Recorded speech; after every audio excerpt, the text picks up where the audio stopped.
noh, tribüünid, ütleme, on küll kahetsusväärselt tühjad, aga eks siin mängib rolli ka see kellaaeg, kui ka see, et samal ajal või noh, ütleme täna siis veel Tallinnas 2 mängu aset leidnud. Siin esimene ohtlik moment ja kas see pall ongi nüüd võrgus? Ja tundub, et nii ongi, läheb Mark-Oliver Roosnupu nimele, aga siin oli nüüd paras segadus Vapruse karistusalas ja kõigest 6 minutit kestis kaitse täna, mis eelmises omavahelises mängus oli.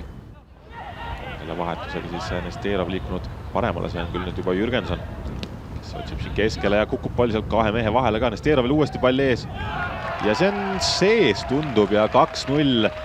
Levadia läheb siit ette. Nesterov mängib äärel Jürgensoniga kokku, pall kukub tal õnnelikult lõpuks ette ja kuidagi moodi jõuab see pall sealt võrku ka. See on nüüd väike tagalakindlustus Levadia jaoks ja Nesterov võib oma sekkumisega küll hetkel rahul olla.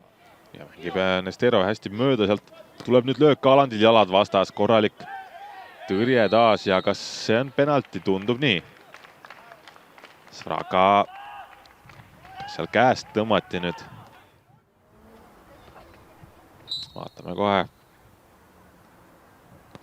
Ja kindlalt võrku, siin ei ole küsimust ka, Levadia 3-0 juhtima ja 66. minutil Dmitri Kuglov lööb selle 3.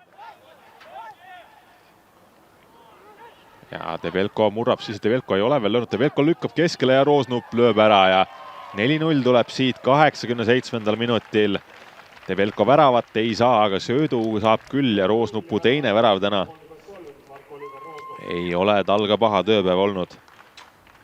Ja 4-0 siis täpselt hoopis veel, see peaks küll mängu viimane olema. Kaasik otsib ja hästi otsib Saarts. Läheb seal duelli veel, aga ei võida seda ja Levadia saab siit 4-0 võidu ikkagi lõpuks kirja.